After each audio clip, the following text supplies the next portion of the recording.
আসসালামু আলাইকুম সুপ্রিয় বন্ধুরা, দেশে এবং দেশের বাইরে থেকে যে যেখান থেকে ভিডিওটি দেখছেন, কুয়েতের আজকের আপডেট নিউজে আপনাদেরকে স্বাগতম। কুয়েতের বর্তমান পরিস্থিতিতে সকল বিষয়ে আপডেট নিয়ে আমি আপনাদের মাঝে হাজির হলাম, জাহিদুল ইসলাম জাহিদ, কুয়েত থেকে।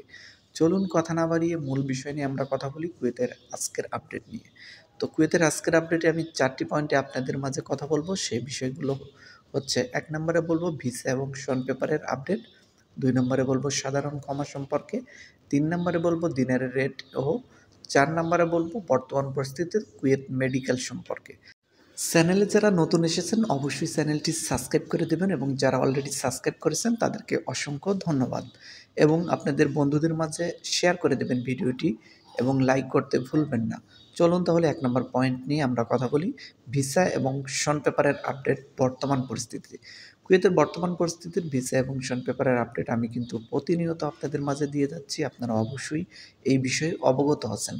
সম্মানিত ভিউয়ার্স, এই রানিং সপ্তাহে 3টি কোম্পানির ভিসা এবং শন পেপার বের হয়েছে, এবং উক্ত 3টি কোম্পানির ভিসা এবং শন পেপার আমার হাতে এসে অলরেডি পৌঁছে গেছে। আমি এই বিষয় নিয়ে আপনাদের মাঝে রিভিউ দেবো আজকের নেক্সট ভিডিওতে।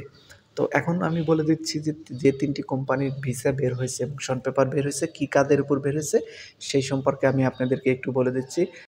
হসপিটাল ক্লিনারের কিছু ভিসা বের হয়েছে রানিং সপ্তাহে, এবং খাবার ডেলিভারি যে কোম্পানিগুলো আছে, খাবার সাপ্লাই কোম্পানি, সেখানে শেফ হিসেবে এবং খাবার ডেলিভারি ম্যান হিসেবে কিছু শন পেপার বের হয়েছে। সেই বিষয়গুলো নিয়েও কিন্তু আমি আপনাদের মাঝে নেক্সট ভিডিওতে একদম প্রমাণ সহকারে রিভিউ দিয়ে দেবো।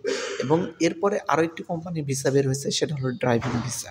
তো উল্লেখযোগ্য 3টি কোম্পানির ভিসা সম্পর্কে আমি বিস্তারিত প্রমাণ সহকারে নেক্সট ভিডিওতে আপনাদের মাঝে রিভিউ নিয়ে হাজির হব। প্রিয় বন্ধুরা, যারা কুয়েতের শন পেপার এবং ভিসার জন্য অপেক্ষা করতেছেন তাদের সবার দৃষ্টি আকর্ষণ করছি, এই যে রানিং সপ্তাহ চলতেছে, এখানে কিছু ভিসা এবং শন পেপার বের হবে। আমি বলেছিলাম যে এই রানিং সপ্তাহে অলরেডি কিন্তু 3টি কোম্পানির ভিসা এবং শন পেপার বের হয়ে গেছে। আরও যে 2 দিন সময় আছে হাতে, বুধবার এবং বৃহস্পতিবার, এই 2 দিনেও আমি আশা করি আরও 2 থেকে 3টি কোম্পানির ভিসা এবং শন পেপার বের হয়ে যাবে। তো আজকে আমি 3টি কোম্পানির ভিসা রিভিউ আমি দিয়ে দেবো ভিডিওতে, পরের ভিডিওতে। আর এই 2 দিনে যে ভিসা এবং শন পেপার যেগুলো বের হবে সেইগুলো রিভিউ দেবো আমি ইনশাল্লাহ শনিবারে বা শুক্রবারে। কুয়েতের সকল বিষয়ে ভিসার আপডেট পেতে অবশ্যই চ্যানেলের সাথে থাকবেন সবসময়, তাহলে অবশ্যই আপনারা সব বিষয়ে ভিসার আপডেট জেনে যাবেন। এবং যার যে কোনো বিষয়ে প্রশ্ন থাকলে ভিসা সংক্রান্ত আপনারা অবশ্যই প্রশ্ন করবেন কমেন্ট সেকশনে, আমি আপনাদের প্রশ্নের যথাযথ উত্তর দেওয়ার চেষ্টা করব। চলুন তাহলে এবার সাধারণ ক্ষমা বিষয় নিয়ে কথা বলি, 2 নম্বর পয়েন্ট। সাধারণ ক্ষমা বিষয় নিয়ে বর্তমান পরিস্থিতিতে কিন্তু ব্যাপক নিউজ হচ্ছে, আপনারা জানেন। বিশেষ করে ইউটিউবে ব্যাপক নিউজ হচ্ছে এবং পত্রিকাগুলোতেও কিন্তু ব্যাপক নিউজ হচ্ছে। যদিও সাধারণ ক্ষমা ঘোষণা করা হয়েছে খুবই ধুমধামভাবে, কিন্তু দুঃখের বিষয়, একটি শর্তের কারণে সাধারণ ক্ষমা খুব একটা ফলপ্রসূ হচ্ছে না।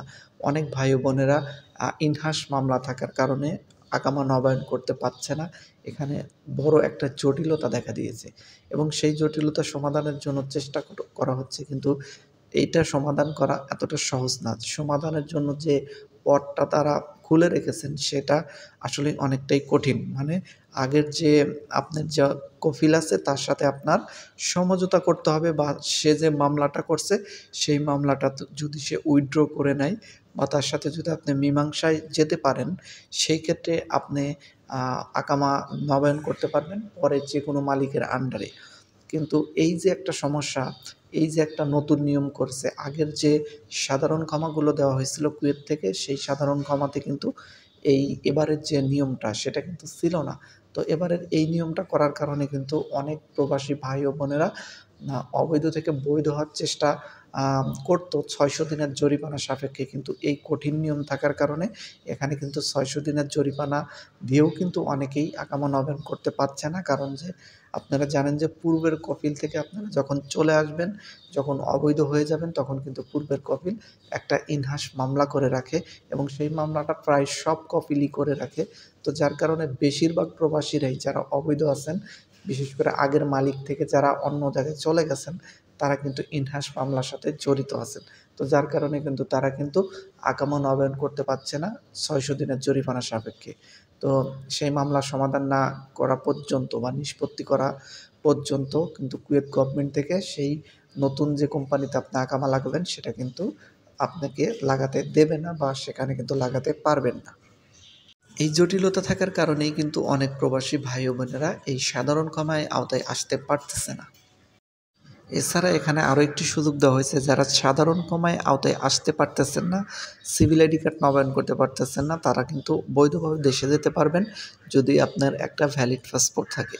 আপনার একটা ভ্যালিড পাসপোর্ট থাকলে কিন্তু আপনি সেটাতে টিকিট কেটে বৈধভাবে দেশে যেতে পারবেন এবং আবার পুনরায় বৈধভাবে কিন্তু কুয়েত আসার অধিকার আপনার আছে। তাই অবশ্যই যারা কুয়েতে অনেক দিন ধরে অবৈধ আছেন এবং বছরের পর বছর অপেক্ষা করতেছেন, দেশে যেতে পারতেছেন না, তারা দেশে চলে যাবেন এবং বৈধভাবে কুয়েতে আবারও আসার চেষ্টা করবেন। প্রিয় বন্ধুরা, সাধারণ ক্ষমা সম্পর্কে যদি আপনাদের আরও কোনো প্রশ্ন থাকে অবশ্যই কমেন্ট সেকশনে প্রশ্ন করবেন, আমি আপনাদের প্রশ্ন উত্তর দেওয়ার চেষ্টা করব। তো চলুন এবার 3 নম্বর পয়েন্ট নিয়ে কথা বলি, দিনের রেট। বর্তমানে একদিনের সমান আপনি পাবেন 370 টাকা। অনেকেই আমার কাছে প্রশ্ন করেছেন যে দিনের রেট এই মাসে বাড়ার সম্ভাবনা আছে কিনা। আসলে এই মাসে দিনের রেট বাড়ার আর তেমন কোনো সম্ভাবনা নেই। যদিও বাড়ে তাহলে হয়তো ঈদের পরে গিয়ে বাড়তে পারে। ঈদের আগে মানে দিনের রেট সেইভাবে বাড়ার কোনো সম্ভাবনা আপাতত নেই। সম্মানিত ভিউয়ার্স, এবার 4 নম্বর পয়েন্ট নিয়ে কথা বলবো, সেটা হলো কুয়েত মেডিকেল। কুয়েত মেডিকেল সম্পর্কে অসংখ্য ভাই ও বোনেরা আমার কাছে প্রশ্ন করতেছেন, কমেন্ট করতেছেন, যার কারণে এই পয়েন্টটি আমি আপনাদের মাঝে কথা বলার জন্য নির্ধারণ করেছি। আর আপনাদের যদি মেডিকেল সম্পর্কে কোনো প্রকার প্রশ্ন থাকে, কমেন্ট করার থাকে, অবশ্যই এই ভিডিওর কমেন্ট সেকশনে কমেন্ট করবেন। আমি সকল কমেন্টের উত্তর দেবো মেডিকেল সম্পর্কে যারা কমেন্ট করবেন। তো অবশ্যই কমেন্ট করতে ভুলবেন না। আর আপনারা কমেন্ট করে আমাকে জানান যে কোন কোন বিষয়ে আপনাদের জানা বেশি প্রয়োজন। তো আমি সাধারণভাবে মেডিকেলে, যারা কুয়েত মেডিকেলে হবে বা কুয়েত আসলে যে মেডিকেল হয় সেই বিষয়গুলো নিয়ে সংক্ষিপ্তভাবে আপনাদের মাঝে ধারণা দিয়ে দিচ্ছি। আর বিস্তারিত জানতে হলে এর আগে আমি একটা বিস্তারিত ভিডিও দিয়েছি, সেটা অবশ্যই আপনারা দেখে আসতে পারেন। তো কুয়েত মেডিকেলে বিশেষ করে 3টি পরীক্ষা খুব জোরালোভাবে করা হয়। সেটা হলো হার্টের যে পরীক্ষাটা করা হয়, হার্টের আপনার ছিদ্র আছে কিনা বা হার্টে ঠান্ডাজনিত কোনো সমস্যা আছে কিনা এইগুলো। আর 2 নম্বর যে পরীক্ষাটা করা হয় সেটা হলো আপনার জন্ডিস আছে কিনা। এটাও কিন্তু খুবই গুরুত্ব সহকারে দেখা হয়। জন্ডিস থাকলে কিন্তু আপনি মেডিকেল আনফিট হবেন। অবশ্যই জন্ডিস আছে কিনা সেই বিষয়টি আপনি দেশে থেকে শিওর হয়ে আসবেন। এছাড়া আরও একটি পরীক্ষা করা হয়, সেটা হলো রক্তে এবি ভাইরাস আছে কিনা সেটা দেখা হয়। এই বিষয়টাও অবশ্যই আপনারা শিওর হয়ে আসবেন। আসলে কি, আপনারা যখন গামকা মেডিকেলে যাবেন, ওখানে যদি আপনি ফিট হন তাহলে কিন্তু কুয়েতের এখানে মেডিকেলে ফিট হয়ে যাবেন, কোনো প্রকার সমস্যা হবে না। আর যদি গামকা মেডিকেলে আনফিট হন, সেখানে যদি টাকা দিয়ে আপনি ফিট হয়ে এখানে কুয়েতে আসেন, সেই ক্ষেত্রে কিন্তু আনফিট হওয়ার সম্ভাবনা থাকে।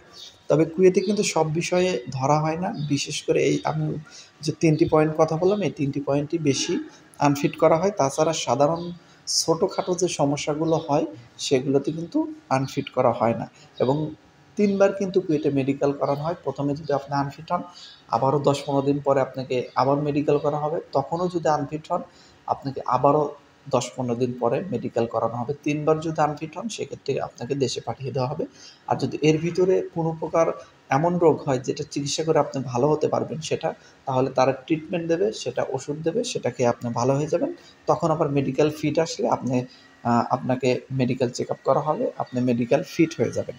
তো যার কারণে কিন্তু মেডিকেল আনফিট হওয়া কিন্তু এতটা সহজ বিষয় না। মেডিকেলে মানে আনফিট হওয়াটাই কঠিন।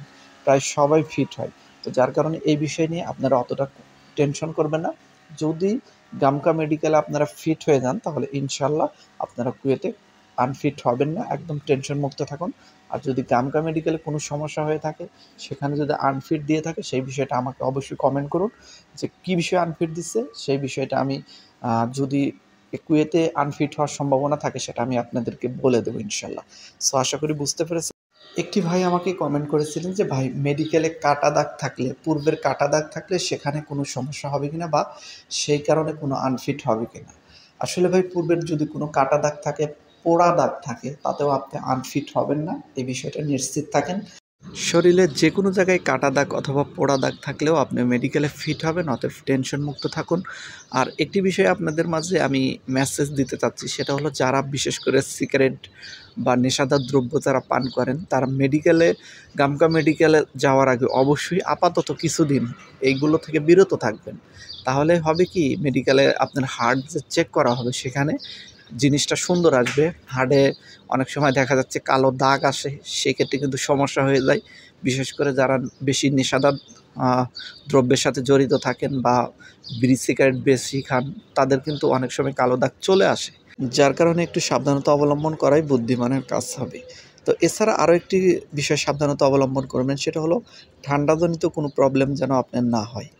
যখন মেডিকেল করবেন এর আগে অবশ্যই ঠান্ডাজনিত সমস্যা যেন না পড়েন, এই জন্য একটু সাবধানতা অবলম্বন আপনারা করবেন। কারণ অনেক সময় বুকে কফ জমে গেলে ওই এক্স-রে গিয়ে অনেকটা সমস্যা হয়, ওখানে গিয়ে আনফিট হওয়ার সম্ভাবনা থাকে। তো যার কারণে আপনারা অবশ্যই মেডিকেল করার আগে ঠান্ডাজনিত সমস্যা থাকলে সেটা ওষুধ খেয়ে ভালো করে নেবেন, অথবা সাবধানতা অবলম্বন করবেন যেন নতুন করে কোনো ঠান্ডা না লাগে। সো আশা করি বুঝতে পেরেছেন, ভিডিওটি অনেক বড় হয়ে গেছে, তারপর ধৈর্য ধরে পুরো ভিডিওটা দেখার জন্য আপনাদেরকে অসংখ্য ধন্যবাদ। আজকের মতো এখানেই বিদায় নিচ্ছি। সবাই ভালো থাকবেন। আল্লাহ হাফেজ।